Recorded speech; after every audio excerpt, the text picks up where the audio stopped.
Dios les bendiga en esta mañana a cada uno de los que van a estar escuchando y leyendo este video. Vamos a estar enseñando la lección número 11 y se titula Las cartas de Pablo. Y ese es el título de la lección, y el subtítulo de Jesucristo es la cabeza de la iglesia.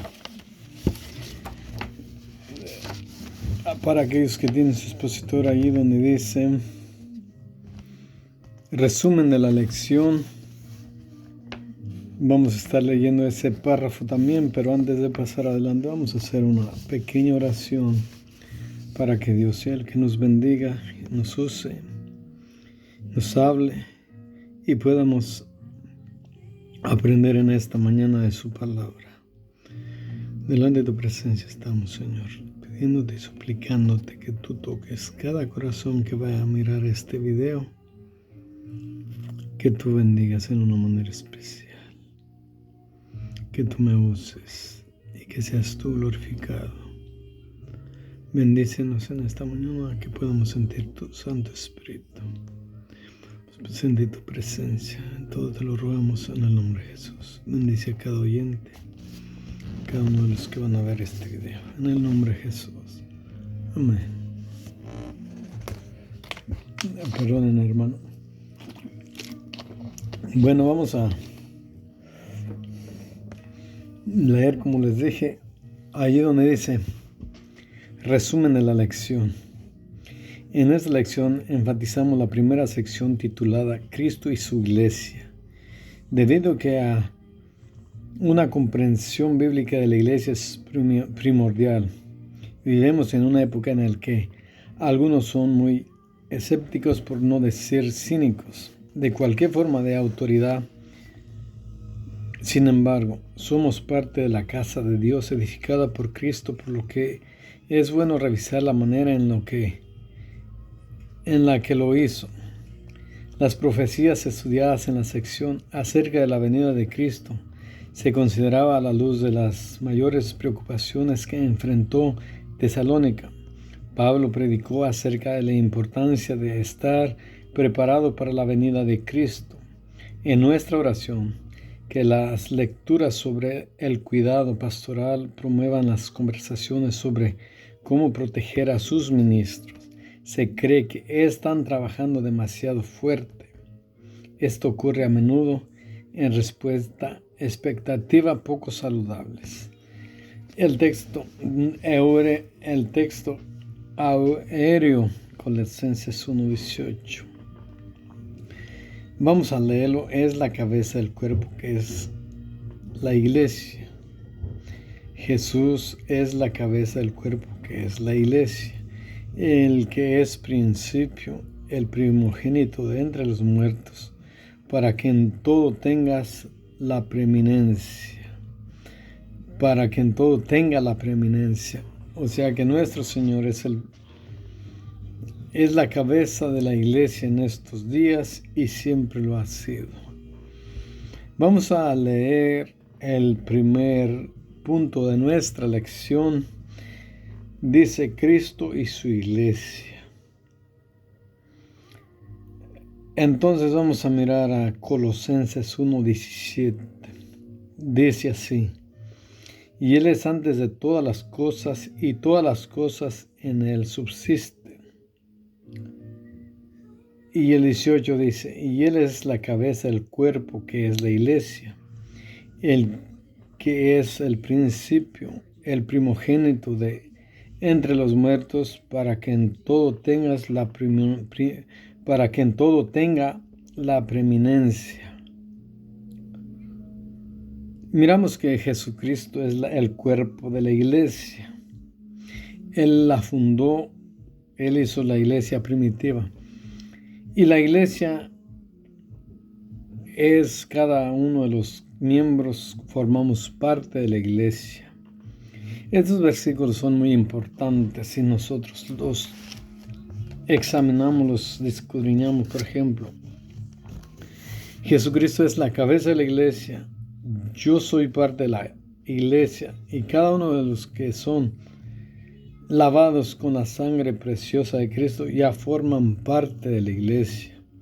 En cualquier congregación que se congreguen, ellos son la iglesia. Entonces miramos que todo aquel que es lavado con la sangre preciosa de Cristo, que le ha aceptado en su corazón, forma parte de la iglesia. Jesucristo es la cabeza. Unos pueden ser un dedo, una mano, lo que sea, pero qué hermoso es tomar parte del cuerpo de Cristo, que es la iglesia. La iglesia es el cuerpo de Cristo. Entonces, pero Jesucristo es el líder de la cabeza, el que nos está guiando. Entonces, lo importante es que formemos esa parte de ese cuerpo y que apreciemos ese privilegio. Efesios 2:19 dice: así que ya no sois extranjeros ni advenedizos, sino conciudadanos de los santos y miembros de la familia de Dios. Esa escritura está en la Biblia, en Efesios 2:19. Se las voy a repetir porque no estamos leyendo nomás cosas que nos inventamos, sino que es palabra de Dios. Así que ya no sois extranjeros ni advenedizos, sino conciudadanos de los santos y miembros de la familia de Dios. Yo no sé, pero es muy importante, muy hermoso para mí ser parte de la familia de Dios, ser ciudadano del reino de Dios. Entonces, aquí nosotros somos pasajeros, pero vamos a ser ciudadanos del reino de Dios que va a venir. Entonces, ¿de qué nos sirve ser ciudadanos de una nación si esa nación un día se va a acabar? Se va a acabar y hasta allí vamos a llegar y vamos a estar sufriendo. Pero si nos hacemos miembros de la familia de Dios, si formamos parte, si somos ciudadanos de lo que va a venir, de los acontecimientos que Dios nos va a dar en el futuro, vamos a ser muy bendecidos. Efesios 2:20. Edificado sobre el fundamento de los apóstoles y profetas, siendo la principal piedra del ángulo Jesucristo mismo. Aquí Pablo le está hablando a los efesios que tenemos que ser edificados sobre el fundamento, la principal piedra del ángulo, Jesucristo mismo. Miramos que en la construcción, cuando alguien hace una casa, en el tiempo pasado, buscaban en las esquinas un fundamento, la piedra más fuerte, y de ahí empezaba la construcción. En estos días, cuando aquí en este país hacen una casa, primero se pone el cemento, que es el fundamento donde va a estar la casa firme. Sobre el fundamento se ponen unos tornillos gruesos, fuertes, y después se atornilla la madera y esa casa está fuerte. Entonces, en este caso, la iglesia también debe de estar bien fundamentada. Entonces, para que no venga un viento y llegue un viento y la tumbe ese edificio, y también así nosotros podemos desanimarnos por cualquier cosita si no tenemos ese fundamento a Jesucristo. Jesucristo tiene que ser el centro de usted, de mí y de toda la iglesia. de todos los que forman parte del cuerpo de Cristo.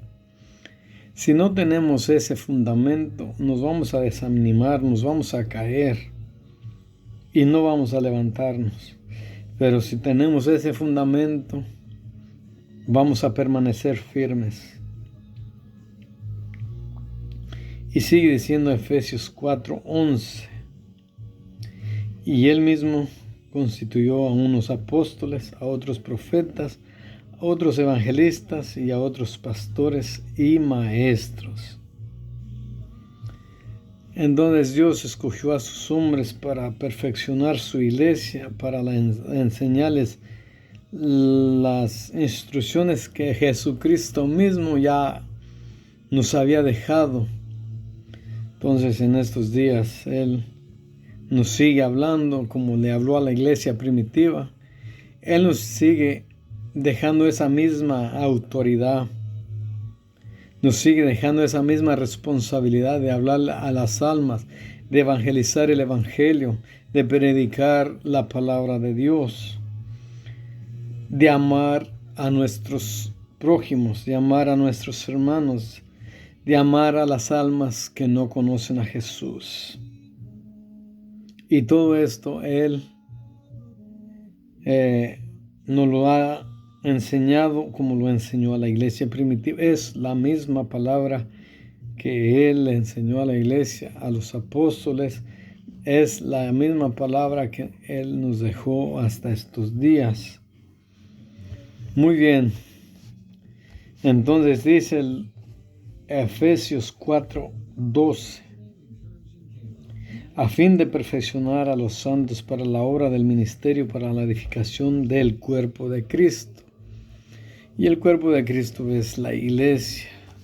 Y Jesús murió por este cuerpo, sufrió por este cuerpo, resucitó por este cuerpo. En otras palabras, resucitó por la iglesia, murió por la iglesia, sufrió por la iglesia. Pero lo más hermoso es que Él es el primero que resucitó para darnos la enseñanza completa. Y Él va a venir por nosotros. Vamos a pasar al punto número 2. Acerca de la venida de Cristo. Primera de Tesalonicenses 4:13. 18:2, Tesalonicenses 2:1 y 10. Pablo le habla a los de Tesalónica en Primera de Tesalonicenses y les escribe estas palabras. Pablo, así como Jesucristo fue un gran ejemplo, fue la eminencia, fue lo máximo aquí en la tierra como ser humano, como Dios y como hombre. Pablo también fue un hombre de Dios que fue un gran ejemplo a la iglesia primitiva. Y si nosotros podemos tomar esta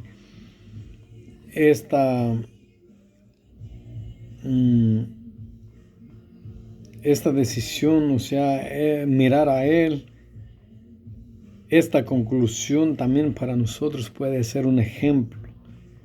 Porque todo lo que está escrito en la palabra de Dios no es nomás historia, no es nomás cualquier libro.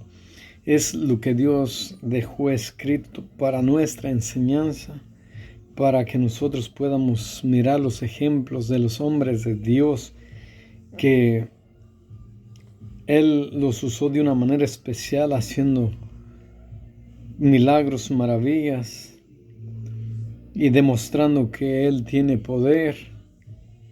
Entonces esto es palabra de Dios, no es nomás cualquier cosa, cualquier historia, cualquier cuento. No, esto es lo que Pablo le escribe a la iglesia en Tesalónica. Porque el Señor mismo con voz de mando, con voz de arcángel, y con trompeta de Dios descenderá del cielo, y los muertos en Cristo resucitarán primero. Lea su Biblia, abra su Biblia ahí en 1 Tesalonicenses 4:16. Y fíjese lo que Dios está hablando en estos días también. Ya lo habló hace mucho por boca de Pablo a la iglesia primitiva, pero en estos días tenemos su palabra todavía que dice que Él va a venir con voz de mando, con voz de arcángel, con trompeta de Dios descenderá del cielo y los muertos en Cristo resucitarán primero. Quiere decir que un día Él va a venir y los que ya están muertos en el Señor, los que se fueron con Él, que le aceptaron, que le pidieron perdón por sus pecados, ellos van a ser los que van a tener el privilegio. Primero van a resucitar y ya después nosotros los vamos a ver. Dice el 17, el versículo 17 de Tesalonicenses 4, 17. Dice, luego, nosotros los que vivimos, los que hayamos quedado, seremos arrebatados juntamente con ellos en las nubes para recibir al Señor en el aire, y así estaremos siempre con el Señor. Yo no sé, pero aquí nosotros tenemos aquí la palabra de Dios, que es un grande privilegio. Esta es la motivación que nosotros tenemos que tener de seguir adelante como hijos de Dios, como cristianos, porque fíjese, ¿de qué sirve que vivamos muchos años si nos vamos a ir al infierno? Pero si vamos y vivimos piamente, vivimos justamente como Dios quiere, pidiéndole a Dios perdón por nuestras faltas todos los días, pidiéndole a Dios por nuestros pecados, por nuestras faltas, por nuestras debilidades, y que Él fortalezca nuestras tentaciones. Estas escrituras, estos dos versículos, es la clave, es la motivación de los hijos de Dios, porque dice que Él va a venir en las nubes y nos va a arrebatar, nos vamos a ver en las nubes con los muertitos, con los hermanitos que ya nos han agarrado la delantera, que ya se fueron con el Señor.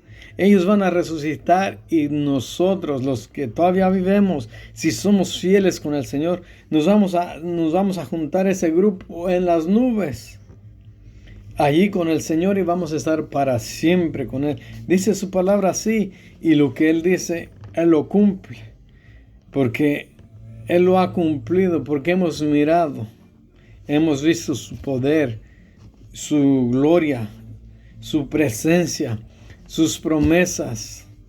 Él prometió a nuestro Salvador y lo cumplió. Él prometió mandar al Consolador y lo cumplió.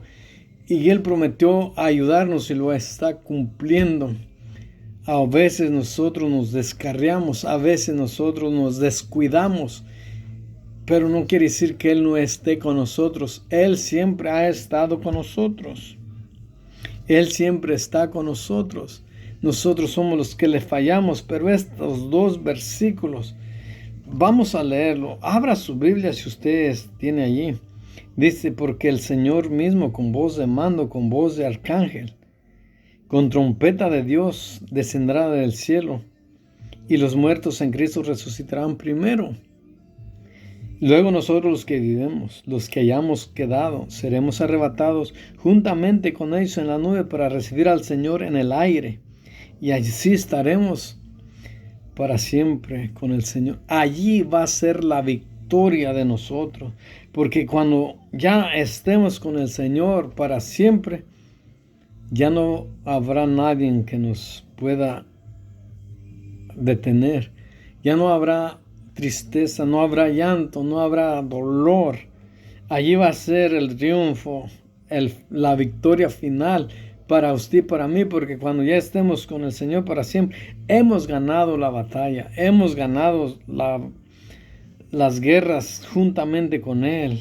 La batalla se ha ganado y allí ya estamos triunfando cuando estemos junto con Él.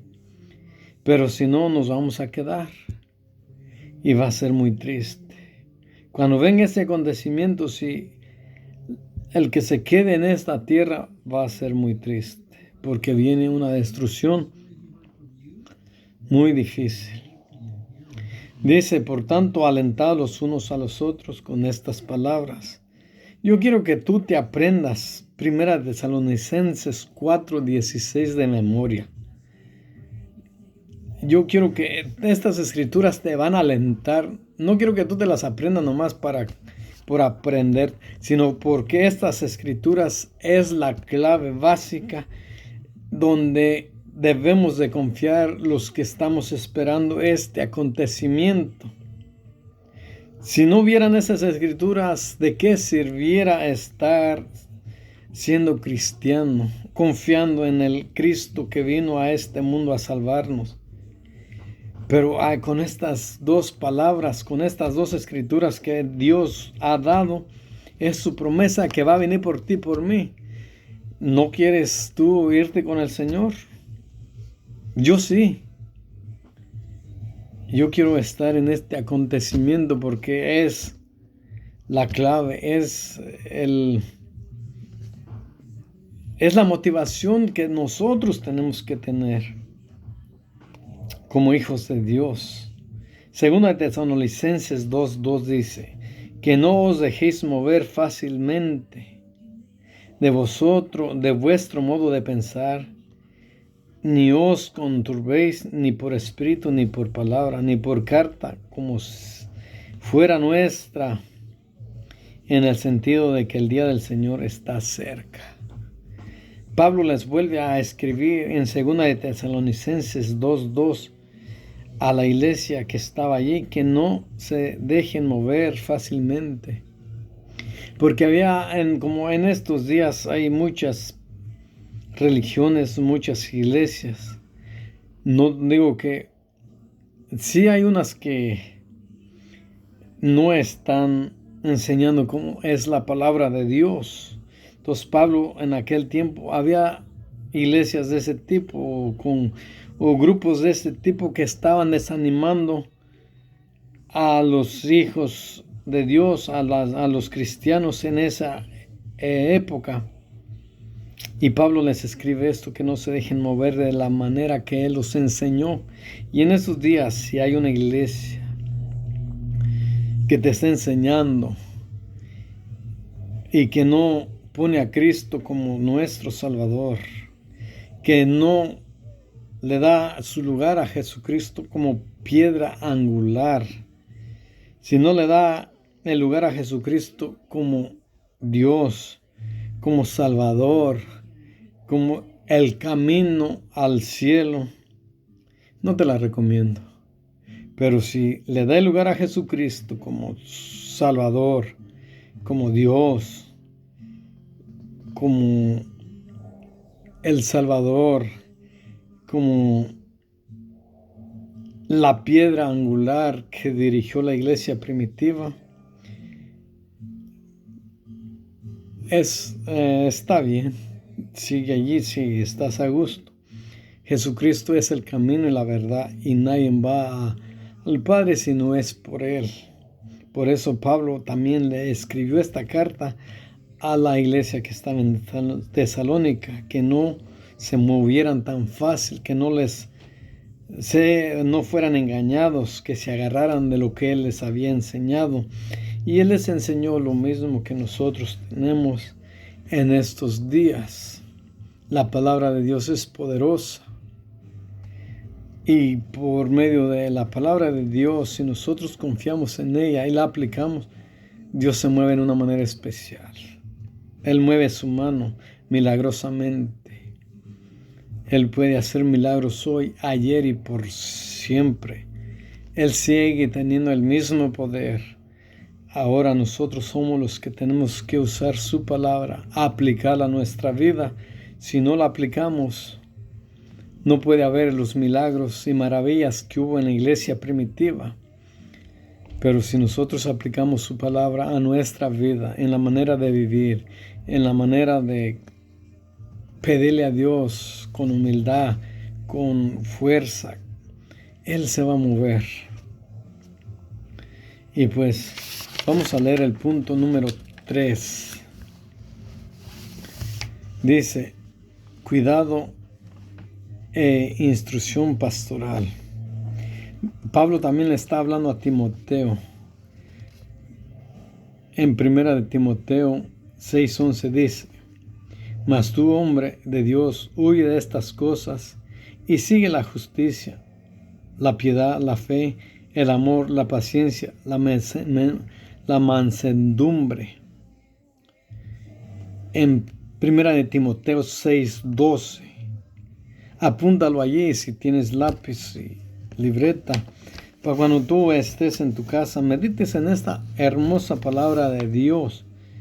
En 2 Timoteo, en 1 Timoteo 6:12 dice, pelea la buena batalla de la fe, echa mano de la vida eterna, a la cual asimismo fuiste llamado, habiendo hecho la buena profesión delante de muchos testigos. Es la misma palabra que en estos días tenemos. Tenemos que pelear la buena batalla de la fe. Y peleando la buena batalla de la fe y venciendo, le vamos a echar mano a la vida eterna. Vamos a estar en la vida eterna con nuestro Señor para siempre. En 2 Timoteo 2:1 dice, tú pues, hijo mío, esfuérzate en la gracia que es en Cristo Jesús. Si usted y yo sabemos que Pablo fue como su papá en la fe de Timoteo, y Timoteo fue un hombre que Dios usó para dirigir también otra iglesia. Pablo trabajaba en las iglesias y luego dejaba encargado en ocasiones a Timoteo que siguiera enseñando y que siguiera al pendiente de ese grupo de hermanos. Entonces Timoteo fue un alumno de Pablo y ahora lo está animando que siga adelante. Y dice, tú pues, hijo mío, esfuérzate en la gracia que es en Cristo Jesús. Lo mismo estamos hablando, que Jesús tiene que ser la piedra fundamental, la piedra angular, el fundamento en el cual estamos creyendo. Aquí dice en 2 Timoteo 2:1, tú pues, hijo mío, esfuérzate en la gracia que es en Cristo Jesús. Como les dije, le dice tú pues, hijo mío, porque él consideraba a su hijo en la fe. En la fe, Timoteo era su hijo de Pablo en la fe porque él fue instruido por Pablo, fue enseñado por Pablo y fue un hombre de Dios que Dios usó, que hizo la voluntad de Dios. Este Timoteo, este Pablo, cuando Cristo venga en las nubes, van a ser los primeros que vamos a mirar que resucitan, juntamente con otros hermanos que ya se hayan ido con el Señor. El 2 dice, lo que has oído de mí ante muchos testigos. Esto encarga a hombres fieles que sean idóneos para enseñar también a otros. Sí, lo está animando y le dice, lo que yo ya te enseñé, enséñale a otros hombres. Y vamos a leer otro hombre de Dios que Pablo también instruyó, Tito. Aquí le va a hablar ahora Pablo a Tito en Tito 3:5 dice, Tito 3:5 dice, nos salvó no por obras de justicia que nosotros hubiéramos hecho, sino por misericordia, por el llamamiento de la regeneración y por la renovación en el Espíritu Santo. El 6 dice, el cual derramó en nosotros abundantemente por Jesucristo, nuestro Salvador. Miramos que Jesucristo es el fundamento. Te doy gracias por haber escuchado este video. Te doy gracias por verlo mirado, pero me gustaría que tú tomaras en cuenta que Jesucristo es el único camino, es la verdad, y no podemos ir al cielo si no es por Él. Que Jesucristo todavía te ama, que Jesucristo todavía me ama, que Jesucristo está con los brazos abiertos para que vayamos a Él día con día. Se nos olvida a veces que en cualquier momento Él nos puede llamar. En otras palabras, Él puede decir, hasta aquí es tu vida. Y si nosotros no tenemos a Cristo en nuestro corazón, cuando Él venga en las nubes no vamos a resucitar, pero vamos a esperar otro acontecimiento tremendo en el cual nos vamos a lamentar, porque ahí ya no va a haber salvación. Y no te quiero asustar, pero va a ser tremendo ese acontecimiento donde el diablo y el anticristo van a ser de las suyas. Pero tú no tienes que estar en ese acontecimiento. Tú en este día te estoy hablando de la esperanza, de la salvación que nuestro Dios ofrece por medio de Jesucristo. Que Jesucristo todavía nos ama y que Jesucristo todavía está esperando que vengamos cada día, cada momento a Él, porque esos días tan difíciles, si no vamos cada momento a Él, podemos fallarle. Pero si nos agarramos de Él, nos agarramos de su palabra, vamos a ganar la buena batalla que Pablo, Timoteo y Tito ganaron. Dios te bendiga. Dios les bendiga, hermanos, y nos vemos.